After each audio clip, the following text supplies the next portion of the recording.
तबाह रूसी विमान की पहली तस्वीर रिलीज हुई है और आपको हम दिखाएंगे जो रूसी IL-76 जो जल गया था पूरी तरह से, उसकी तस्वीर सामने। ये देखिए, ये वो तस्वीर है। हमले में अब तक 6 IL जल चुके हैं और उसकी ये तस्वीर ये नजर आ रही है जो हमला हुआ था और जिसमें तबाही हुई थी। तो एक मेजर अटैक और बड़ा नुकसान पहुंचाने की कोशिश, जिसमें सफलता भी नजर आ रही है। और लगातार पुतिन की बात करें तो पुतिन बदले की आग में जल रहे हैं, क्योंकि इस तरह के हमले की अपेक्षा पुतिन शायद न कर रहे थे।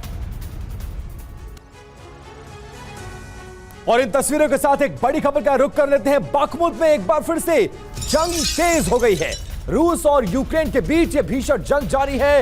रूसी सेना सेल्फ प्रोपेल्ड गन से लगातार यूक्रेनी सेना पर हमला कर रही है और रूसी हमले में यूक्रेनी सेना के कई ठिकानों को बर्बाद करने का दावा भी किया गया है। तस्वीरें उन हमलों की तस्दीक करती हुई और कैसे यूक्रेनी सेना के छक्के छुड़ाते हुए नजर आ रही है। यूक्रेन की सेना एक एक सैनिक को टारगेट करके कैसे हमला किया जा रहा है और देखिए कैसे पूरा इलाका इन हमलों से थर्रा उठा।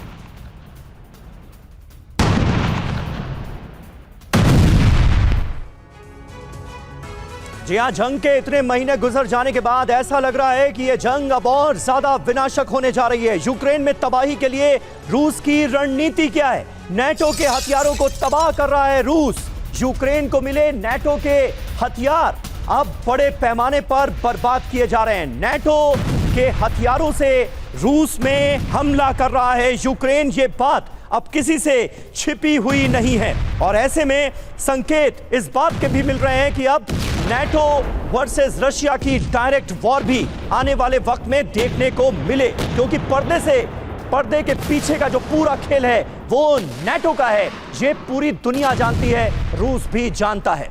नेटो के हथियारों को अब यही वजह है कि बड़े पैमाने पर तबाह किया जा रहा है रूस की तरफ से। तो देखिए ऑपरेशन सर्वनाश क्या है, नेटो हथियार किस तरह से बड़े पैमाने पर तबाह किए जा रहे हैं, इसकी एक झलक दिखाती हुई तमाम जो अहम जानकारियां सामने आ रही हैं वो अब एक साथ हम आपके सामने रखने जा रहे हैं। पुतिन ने पहली बात तो ये कि अपनी रणनीति बदली है, अपनी स्ट्रैटेजी में चेंज किया है रशिया ने। वहीं नेटो हथियारों की बड़े पैमाने पर बर्बादी की जा रही है। टारगेट पर कौन है? टारगेट पर यूक्रेनी वेपन डिपो हैं, जहां पर नेटो के हथियार बड़ी मात्रा में रखे हुए हैं।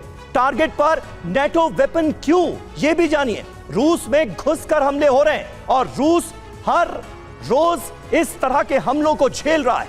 लंबी दूरी के हथियार इस्तेमाल किए जा रहे हैं जो डायरेक्ट नेटो से मिले हैं यूक्रेन को।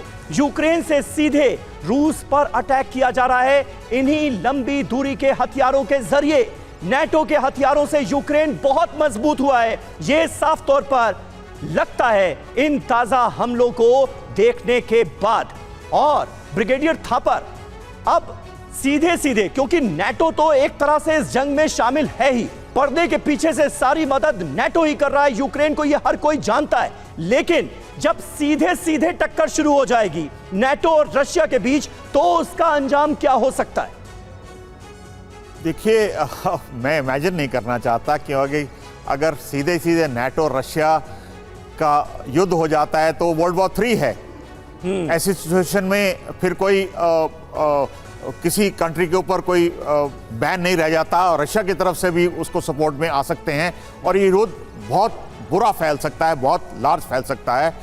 तो नेटो नहीं चाहता कि वो कमिट करे अपनी फोर्सेस, तो वो यूक्रेन के थ्रू, जैसे वो है यूक्रेन ठीक है। लेकिन इसी पर रहते हैं राजेश कुमार जी, क्या आपको भी ये लगता है तृतीय विश्व युद्ध का आगाज हो सकता है अगर चीजें इसी तरह से टेंशन बढ़ता रहा, इसी तरह से तनाव बढ़ता रहा और डायरेक्ट आने वाले वक्त में नेटो वर्सेस रशिया की जंग हमें देखने को मिली, तो उसका दायरा फिर बहुत बड़ा हो सकता है? देखिए, अगर तो नेटो डायरेक्टली आ गया युद्ध में तो डेफिनेटली ये युद्ध फैल जाएगा और इसमें फिर चीन का क्या रुख होगा, बाकी देशों का क्या रुख होगा, किस तरह से किस साइड को सपोर्ट करेंगे, उसमें तो बहुत ज़्यादा बदलाव आ जाएगा। मेरे को नहीं लगता कि अभी ये फैलेगा इतना ज़्यादा, लेकिन ज़रूर मैं ये कहूँगा कि रूस इनके अंदर जो ये अटैक्स हो रहे हैं, ये इनके रिजर्व्स को फैलाने की रणनीति है। और रूस का जो जवाब है वो भी काफी प्रेडिक्टेबल हो गया है। हर बार वो कीव को ही अटैक करते हैं, तो इसका ये मतलब है कि कीव वाले जैसे ही वो एक अटैक करें तो वो तुरंत बंकर में चले जाएं। तो ये प्रिडिक्टेबिलिटी जो है रशियन की तरफ से, ये भी तो आप देखने कह को रहे हैं मिल कि रही है। एक कीव ने भी एक सर्वाइवल और सिक्योरिटी रेजिम डेवलप कर लिया। जरूर किया है, लेकिन रशिया को अब ये जब इन्होंने ये स्ट्रेटजी फॉलो करी है डिस्पर्सल अटैक्स की, तो इनको भी एक काउंटर स्ट्रेटजी निकालनी पड़ेगी। ठीक है सर, और बिल्कुल काउंटर स्ट्रेटजी निकालनी पड़ेगी, ये एक बड़ा सवाल है। और लगातार ऐसा कहा जा रहा है कि जो नाटो कंट्रीज हैं उनकी जमीन का इस्तेमाल फिलहाल रशिया पर हमला करने के लिए गुपचुप तरीके से किया जा रहा है।